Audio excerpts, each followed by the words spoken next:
우리 서로 인사하겠습니다. 샬롬, 샬롬.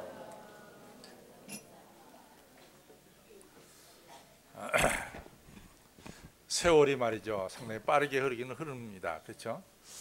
아, 제가 벌써 담임 목회를 시작한 지 33년이 됐어요. 그래서 이 짧지 않은 시간을 목회했는데 33년을 목회하면서 뭐 기억에 남는 게 많겠죠. 근데 여러 가지 일들이 이제 늘 떠나지 않고 머리에 기억 남는 것들이 있습니다.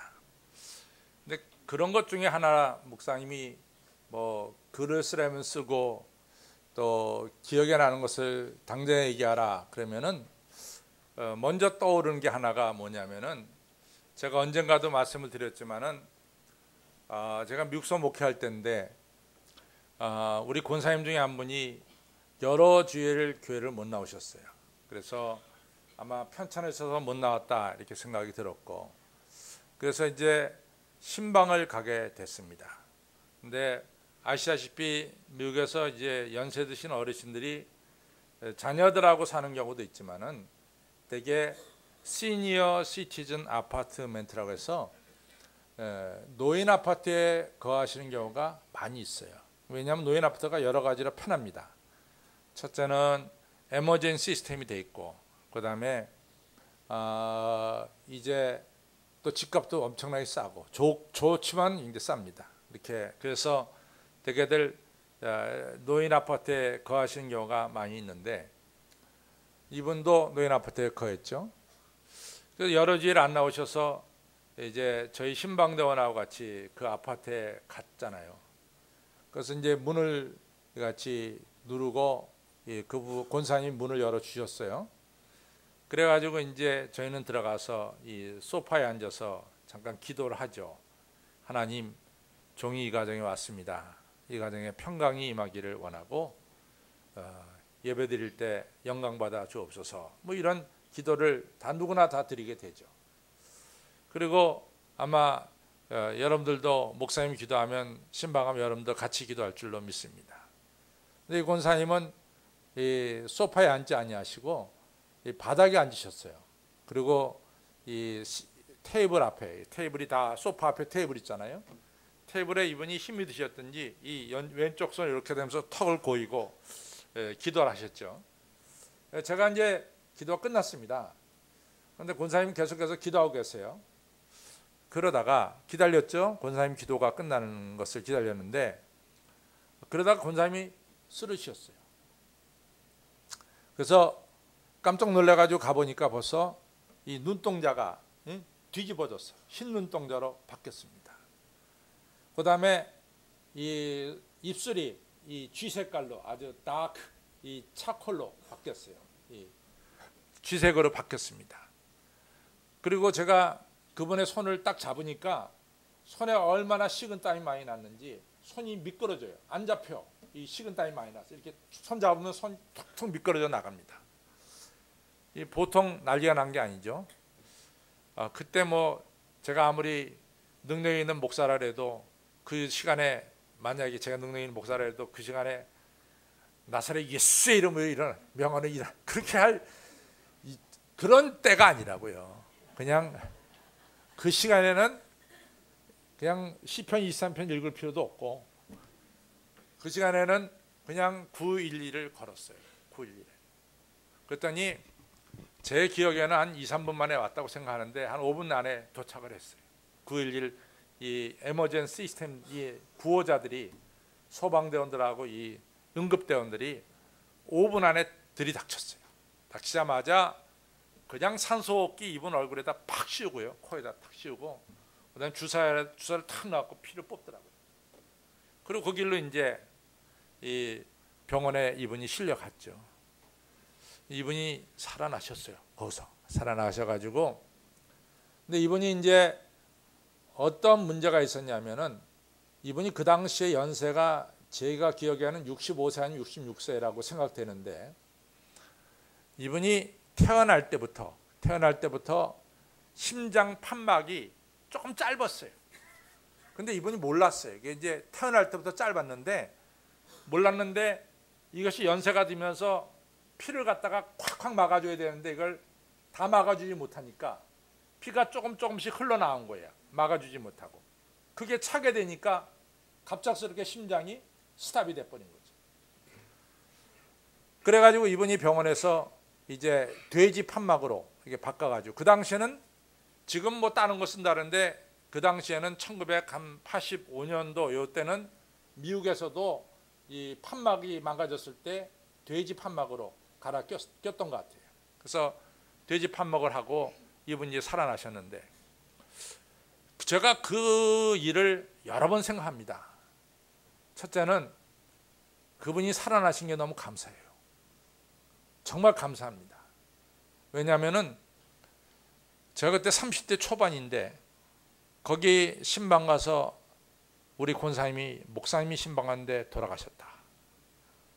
이게 말이 안 되는 거예요, 사실은. 예. 제가 가면은 알던 사람이 일어나야 이게 뭔가 능력이 있는 목사로 통하지. 이게 가면 돌아가셨다. 근데 그 사실은 뭐 정황으로 객관적으로 보면은 제가 잘못한 게 하나도 없어요.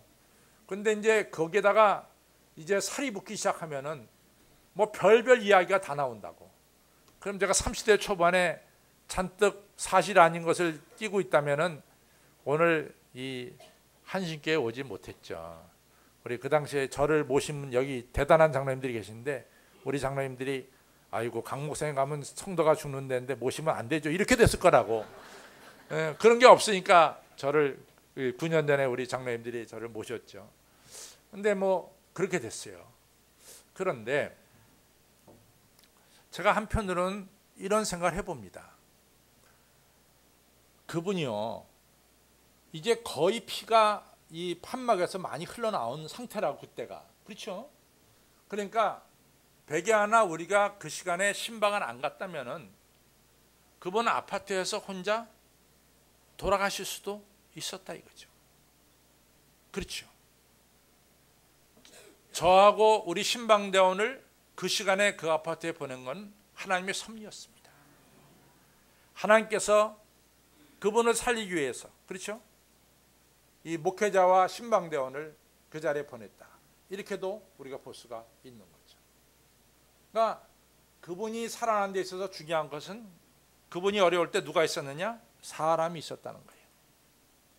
사람이 있었다는 게 중요합니다. 제가 아는 어떤 분은요, 이 헬스장에 가서 이제 이 운동을 꼭 하는데, 이분이 헬스장에 가서 하는 이 스케줄은 뭐냐면은 이 트레이드밀이죠. 이게 운동 이 기구에서 올라타 가지고 한 1, 2분 천천히 걷는데요. 1, 2분 그 기계 위에서. 그러다가 30초 내지 45초를 그 트레이드밀 기계가, 이 운동기구가 최고 속도를 낼 수 있을 만큼 올린대요. 그 더 이상 안 올라가는 거 있죠. 최고 속도. 거기다 올려놓고 이 사람은 정신없이 30초 내지 45초를 뛴다는 거예요. 뛰고 나자마자 또 다시 탁 내려가지고 천천히 걷고, 이러기를 30분 동안 한대요. 30분 동안. 그러니까 천천히 걷다가 갑작스럽게 최고의 속도로 올려놓고 한 3, 40초 뛰고, 그 다음에 팍 내려가지고 또 천천히 걷다가 또 다시 최고의 속도를 올려놓고 뛰고, 뭐 이런 것을 30분 동안 반복하면서 자기는 자기 몸을 단련한다 이래요. 근데 이분이 이제 최고의 속도를 올려놓고 달렸단 말이지. 그래서 딱 끄고 이제는 운동이 끝났으니까 이 사람이 이 자전거에 올라탔어요. 심호흡하느라고. 근데 그 기계에 중년 여성이 딱 탄 거야. 운동하려고. 그 이제 기계가 비었으니까. 그러니까 중년 여성이 이제 스타트 버튼을 누르면은 이제 슬로우 천천히 시작돼야 되는 게, 이게 원래 기계가 이같이 디자인된 거죠.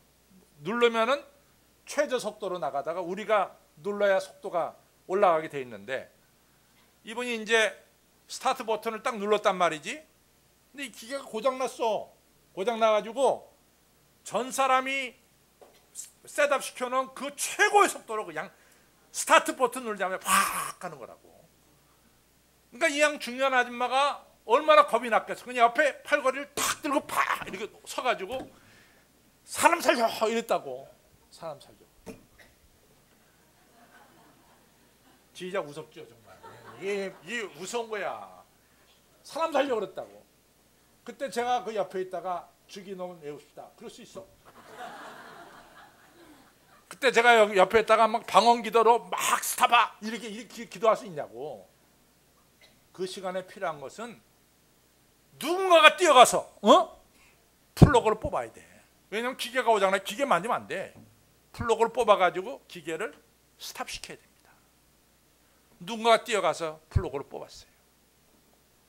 그분이 그 아주 중년 부인이 그래서 그 어려운 가운데서 이같이 살게 됐습니다. 다치지 않고. 사람이 무섭기도 하지만요, 사람이 있다는 게 사람을 살리는 겁니다. 그래서 옆에 사람이 있다는 게 참 중요해요.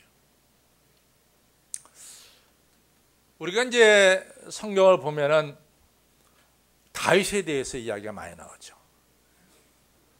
다윗의 일생은 파란만장한 일생이다. 우여곡절이 많은 인생이다. 이렇게 얘기해도 과언이 아니에요. 사실은 다윗이 너무 일찍 떴어요.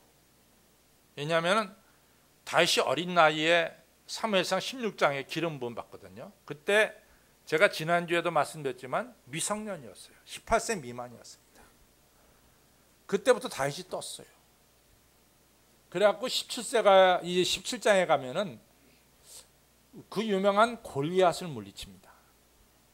근데 이것이 사실은 어떤 면에서는 화근이 되는 거예요. 제가 좀 시간이 좀 많으면은, 설교 시간이 좀 길면 더 자세하게 설명할 수 있지만은 짧은 시간 내에 이제 얘기를 해야 되니까, 사울이, 이스라엘 첫 번째 왕이 사울 아닙니까? 그러면은 사울이 어째서 이스라엘 첫 번째 왕이 됐습니까? 라고 물어보면은 대답은 딱 하나예요. 사울이 전쟁을 잘했어요. 그 당시에 이스라엘에서 왕을 뽑는데 첫 번째 조건이 전쟁 잘하는 사람이었어요. 왜 그러냐? 블레셋을 이겨야 되거든. 블레셋을 무찌르기 위해서 왕정 시대로 갔단 말이지. 그러니까 첫 번째 왕은 누가 뭐라 그래도 전쟁을 잘해야 돼요. 그러니까 사울은 전쟁의 용사입니다. 전쟁을 잘해서 사울이 첫 번째 왕이 됐어요. 사울이 다른 건 다 양보할 수 있어도, 한 가지만은 양보 못하는 게 있어요. 그게 뭐냐면 전쟁에 관한 한 자기를 따라올 사람이 없다. 이것이 적어도 사울이 가지고 있는 자존심이었어요. 근데 이 자존심을 이스라엘 여자들이 아주 긁어놨어요. 사울이 죽인 자는 천천히고 나이가 상대도 안 되는 어린아이가 죽인 것은 만만이다. 다윗이 이제는 사울의 자존심으로는 그거 받아들일 수가 없는 거야. 내가 뭐 공부 1등을 못했다, 네가 공부자, 그건 괜찮아. 그럼 뭐 난 원래 공부 원래 못하니까 네가 1등 해도 돼. 달리기 네가 더 잘 뛰어, 그것도 좋아. 근데 전쟁만큼은 사울이 양보할 수가 없거든요. 근데 이제 여성들이 유행가처럼 부르기를 다윗이 죽인 자는 만만이고 사울이 죽인 자는 천천히다. 이건 모양 사울의 마음속에 불을 지르는 것과 똑같아. 그 다음부터 사울은 다윗에 대해서 엄청난 시기심을 가지고 죽이려고 듭니다. 그 다음부터 다윗이 어려움에 처한 거예요. 그런데 이러한 다윗이 사울왕의 사위가 되고 싶어서 사위가 된 것도 아니잖아요. 여러분 아시다시피 사울이 다윗을 죽이려고 미끼를 넣는데 그 미끼를 가지고 다윗이 블레셋 사람 죽여놓으니까 할 수 없이 사울의 딸 미가라고 결혼한 거예요. 그 뭐 좋아서 이게 몇 장인 사이가 된 게 아니라 그 내용을 보면은 그냥 이 사울이 다윗을 죽이려고 미끼를 걸었는데 그 미끼에 이제 다윗이 들어가서 죽지 않고 살아나서 결국은 미가라고 결혼한 거거든요. 그 내용이. 그래가지고 이제 다윗을 갖다가 다윗이 장인이 왕이 되니까 그 집에 자주 드나락거리고 아니겠어요. 사실은 사울은 틈만 나면은 다윗을 죽이려고 그랬어요. 근데 사무엘상 18장 1절에 보면은 사울왕의 큰아들 이름이 나옵니다. 큰아들 이름이 요나단이에요. 그 요나단이 뭐라고 말하냐면 요나단이 다윗을 자기 몸같이 사랑하였더라 그래요. 자기 몸같이. 요나단이 그렇게 다윗을 위합니다. 그래서 18장 2절에 보면은 다윗이 그날 왕궁에서 자야 되는데 요나단이 다윗을 불렀어요. 왕궁에서 자지 말아라. 너 오늘 왕궁에서 자는 날에는 우리 아버지가 너 죽이려고 그래. 그러니까 자지 말어. 그래서 다윗이 왕궁에서 안 잡니다. 누구 때문에? 요나단 때문에. 그 다음에 어느 날 식탁에 모였는데 그날 다윗 보러 나오지 말라는 거야. 너 그날 나오면 죽어. 우리 아버지가 너 죽이려고 들어. 그러니까 나오지 말아라. 그래서 다윗이 그날 그 식사 자리에 안 나갔어요. 또 그뿐이 아니에요. 이 요나단이 아버지 다윗이 자꾸만 아버지 사울이 다윗을 죽이려고 되니까 요나단이 아버지 왜 다윗을 죽이려고 합니까? 다윗 편들었다고. 그렇다고 이 아버지가요 약간 사이코죠. 사울은 옆에 있던 창을 가지고 저기 있는 아들한테 던졌어. 그럼 맞으면 죽는 거야. 근데 요나단이 용케 그 화살을 이 창을 피했습니다. 그래서 이 요나단이 살아난 거죠. 그러니까 사울의 눈에는 자기 아들도 안 보여. 그냥 다윗 죽이는 게 목표였어요. 근데 다윗이 그러한 위험의 순간순간마다 살아날 수 있었던 것은 옆에 누가 있었습니까? 요나단이 있었어요. 절친한 친구 요나단이 있었다. 여러분, 사람은 혼자 사는 게 아닙니다. 우리 옆에 있는 분들과 함께 같이 사는 게 사람이에요. 정말 목회자인 저는 여러분 때문에 살고 여러분들은 여러분들 옆에 있는 분 때문에 우리가 살아갈 수가 있는 거죠. 우리 옆에 분들하고 악수해요. 당신 때문에 내가 삽니다.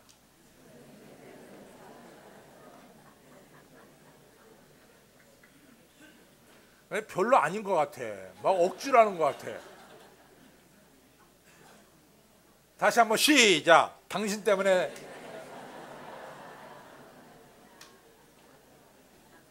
그래서 예수님께서는요 전도를 보낼 때 한 명만 보낸 것이 아니라 둘씩 짝지어서 보냈어. 같이 하라 이거지. 같이 사는 거니까. 오늘 이제 성경 말씀 뭐냐? 우리 예수님께서 십자가에 달려 죽으심으로 말미암아 여러분과 저가 다 성전에 들어갈 수 있도록 허락해 줬습니다. 예수님의 십자가의 보혈로 우리의 죄가 다 깨끗해져서 여러분과 저가 의로운 하나님의 자녀 거룩한 성도들이 됐어요. 거룩한 성도들아. 오늘 말씀이죠. 거룩한 성도들아. 서로 사랑과 격려를 하기를 바란다. 그래서 어떤 사람들은 모이기를 펴하는데 그런 사람을 따라가지 말고 주님께서 가까움을 우리가 느낄수록 더욱 모이기에 힘써서 신앙생활하기를 바란다. 이것이 오늘 우리가 읽은 히브리서 10장 23절, 24절, 25절에 나오는 말씀이에요. 우리가 서로 함께 모여 사랑과 격려를 하기를 바란다. 여러분들 우리 예수님께서 부활하신 다음에 제일 먼저 만든 게 뭘까요? 제일 먼저 만든 게 뭘까요? 교회를 만드셨어요. 예수님이 부활 후에 첫 작품이 바로 교회입니다. 그래서 마태복음 26장에 보면 부활하신 예수님을 막달라 마리아가 만나자마자 예수님께 경배해요. 부활의 예수님을 경배하는 것이 바로 부활하신 주님이 막달라 마리아를 만나서 제일 먼저 이루어진 일이에요. 그다음에 부활하신 예수님께서 제일 먼저 가신 곳이 어디입니까? 마가의 다락방에 갔어요. 제자들이 모여서 벌벌 떨고 있을 때 예수님이 찾아가서 두려워하지 말아라. 평강이 너에게 있을지어다. 성령이 있을지어다 라고 얘기했어요. 그래서 그 마가의 다락방이 2000년 기독교 역사 속에 최초의 교회가 된 거예요. 최초의 교회. 부활하신 예수님이 만드신 첫 번째 작품이 교회입니다. 왜 교회를 만드셨느냐? 여러분과 저가 부활신앙을 가지고 올바르게 이 나그네 인생을 살려고 그러면은 교회 이상 중요한 게 없다. 교회 생활 이상. 그만큼 우리 예수님께서는 교회를 사랑하시고 아끼세요. 여러분들 만약에 누가 저한테 와서 우리 집사람 욕을 하죠. 그럼 그 사람은 나하고 원수됩니다. 나하고 원수돼요. 절대로 자기 아내에 대해서 남이 욕하는 것은 뭐 할 수 없이 목사니까 들어줄지 몰라도 속으로 너는 이제 끝이다 이런 마음을 가지고. 뭐 우리 김송장 원사님 다 100% 완벽해요. 근데 내가 미련하게 사상관장님한테 찾아가서 글쎄 장로님 권사님 막 이런 게 우리 장로님 목사님 얘기하니까 할 수 없이 들었지만 장로님 뭐라 그랬어요? 목사님 당신 안 됐다 이렇게 될 거 아니에요. 누구도 말이에요. 누구도 자기 아내 욕하는 것을 쉽게 받을 수 없어요. 그 쉽게 받으면 그 가정은 좀 문제가 있는 거야. 쉽게 받을 수가 없는 거야. 여러분들 교회 욕하지. 예수님 뭐라 했어요? 나는 신랑이고 교회는 신부라 그랬어요. 그만큼 예수님은 신부 대신 교회를 사랑한다고. 가장 미련한 사람이 그 아버지 찾아가서 당신 아들 못돼 먹었다고 얘기하는 게 제일 미련한 거예요. 그 아버지가 그 아들을 얼마나 사랑하고 어머니가 그 아들을 사랑하는데 왜 미련하게 찾아가서 부모한테 가서 자식 욕해? 그건 바보예요. 절대로 그렇게 해서는 안 돼.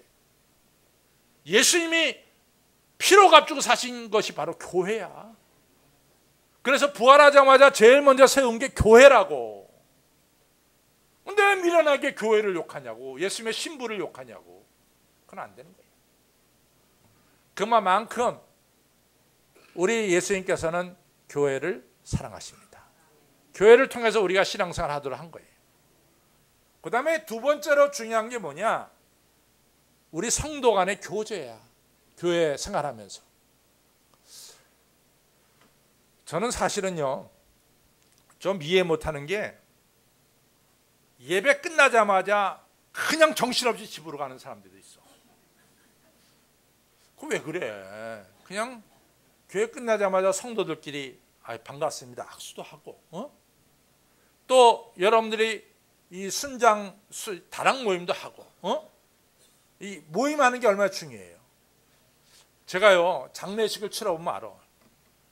여기 이제 오늘 한 80명 넘게 우리 할렐루야 성가대원들이 모였는데, 하여간 저기 할렐루야 성가대원 중에 누구 부모님이 돌아가셨다 그러잖아요.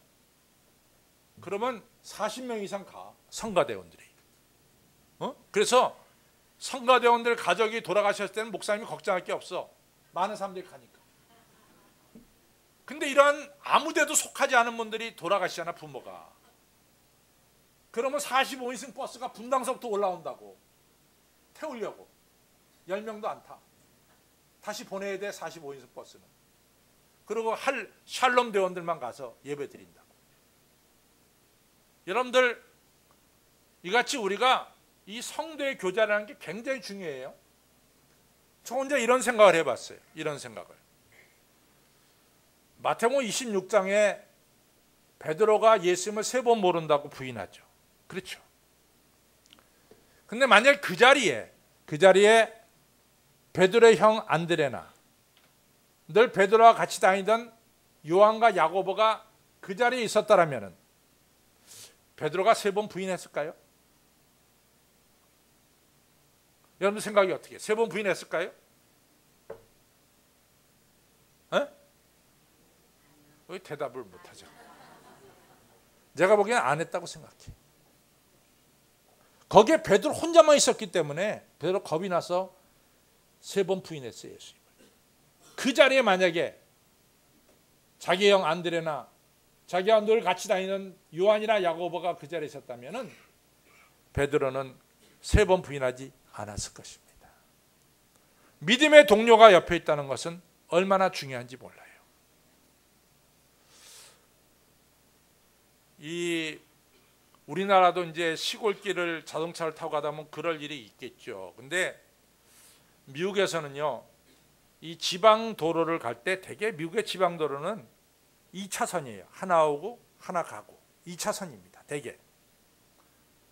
근데 이제 이렇게 지방 도로를 가다 보면은 미국에는 글쎄 이상하게 이 지방 도로 가다 보면은 노루가 많이 나타나요. 노루가. 제가 이제 브라질에 살 때인데 그 샌베르나르디노에 그 제가 다니던 신학대학이 있었거든요. 상파울로 샌베르나르디노 가는데 그날 차 타고 가는데 글쎄 말이 튀어나온 거예요. 말이 길가에 말이.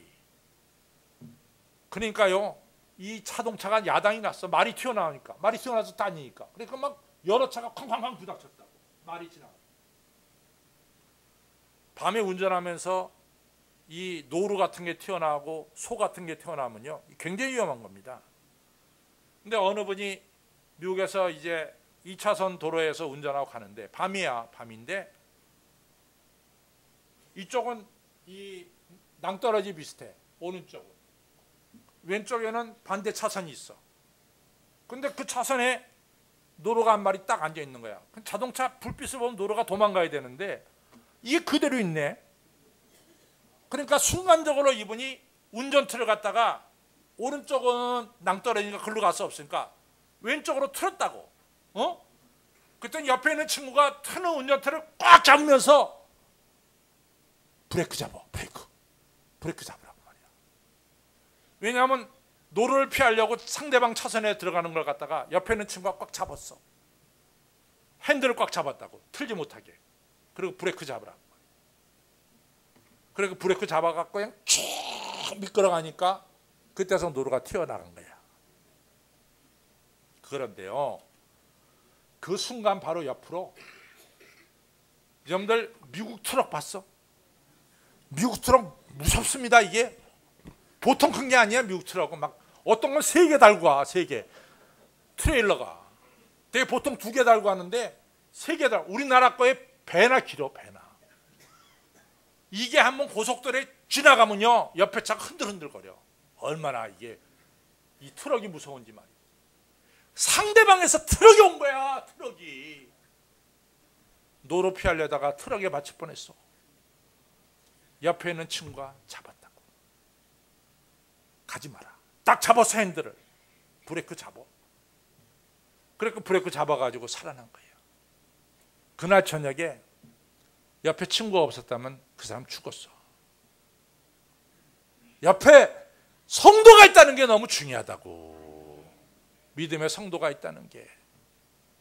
나는요 우리 교회 순장들에게 감동받는 경우가 많이 있어.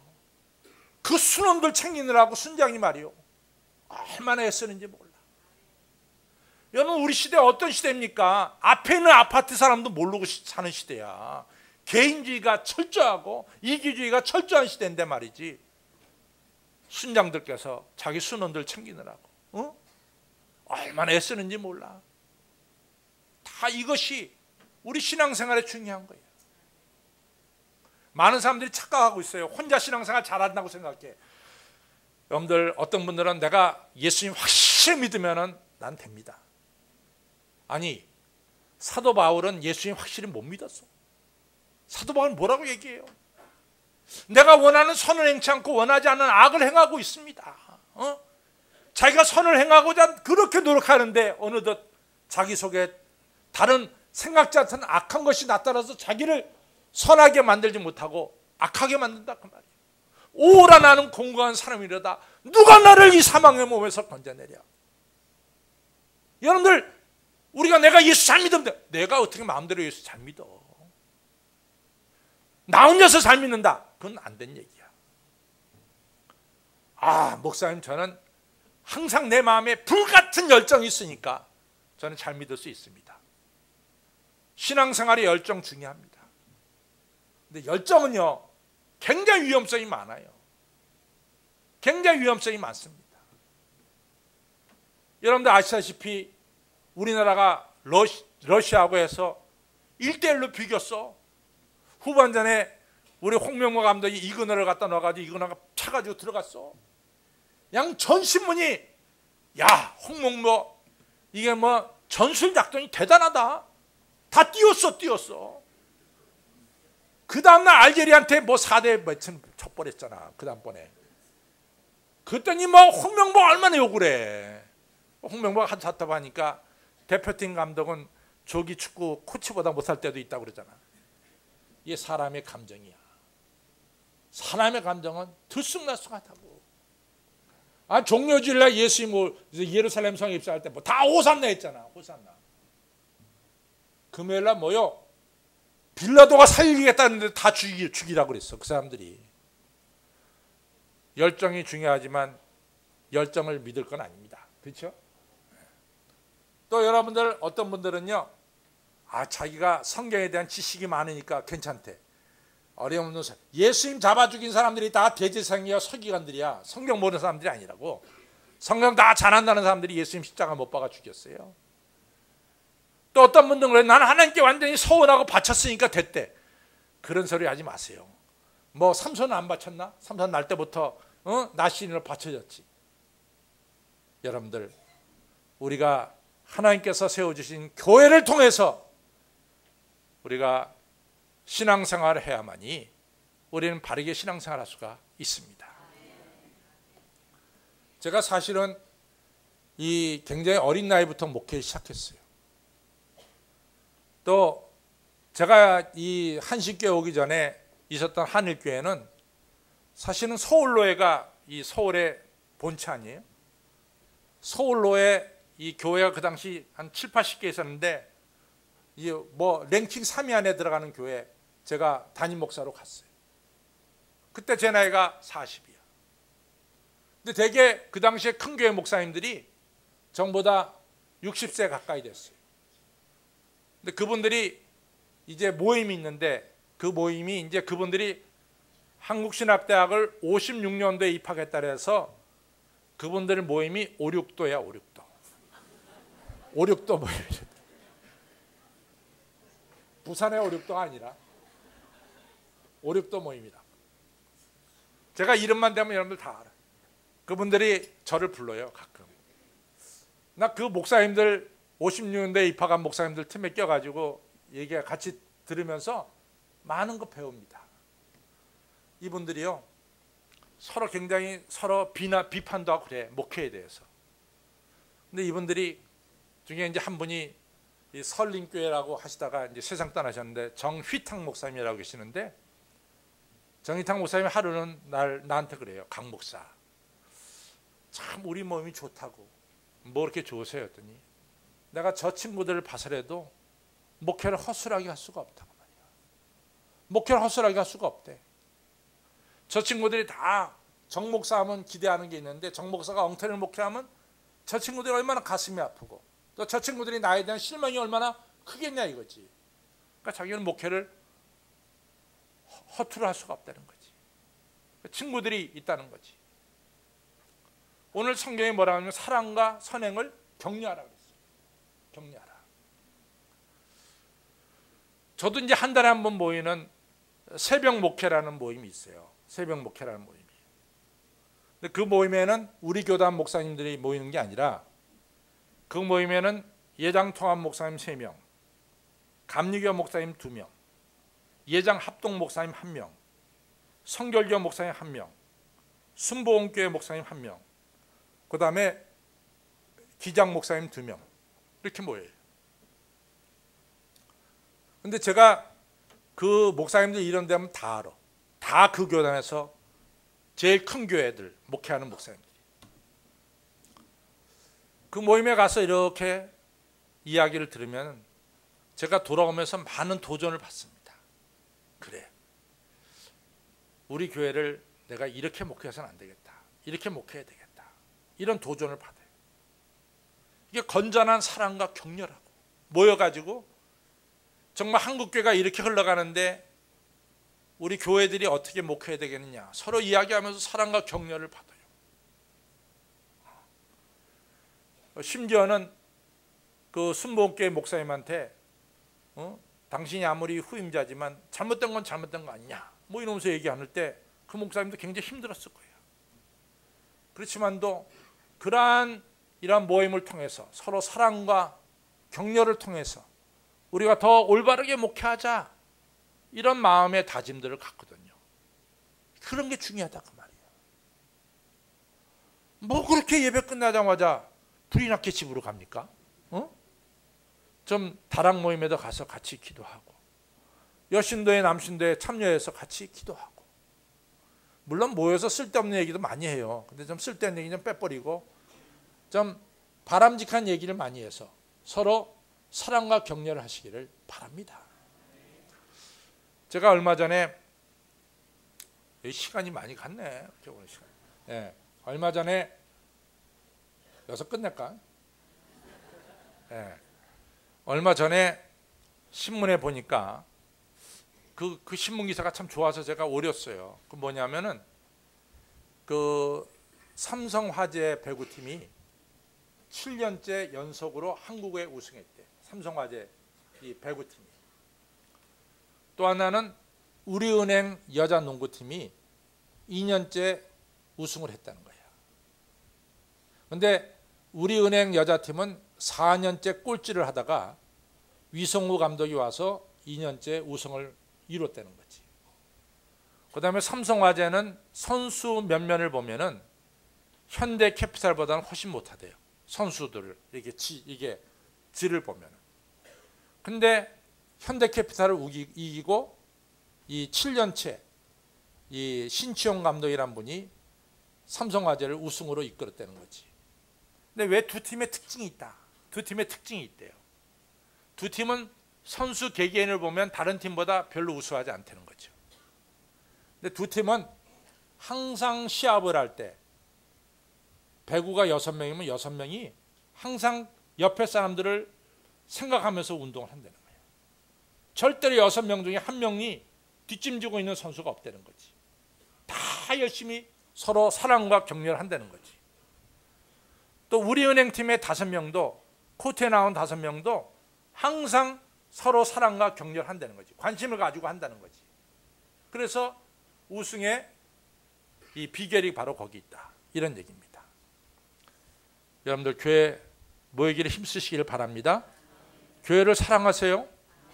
교회 비난하면 예수님의 신부를 욕하는 거야. 비난하지 마시고 열심히 교회 나와서 예배드리기를 힘쓰시고 또 끝나자마자 바로 가지 마시고 좀 악수도 나누시고 같이 서로 기도도 하시고 여러분들 순장들이 얼마나 여러분들을 사랑한다고요. 좀 다락 모임에 가서 같이 예배도 드리시고 나그네 인생 외롭게 살지 마시고 사랑과 격려를 나누면서 늘 승리하는 우리 한신의 성도들이 되시기를 주님의 이름으로 축원합니다. 기도하겠습니다. 아버지 하나님 감사합니다. 주님께서 피로가 앞두고 사신 교회를 저희들에게 허락해 주시니 감사합니다.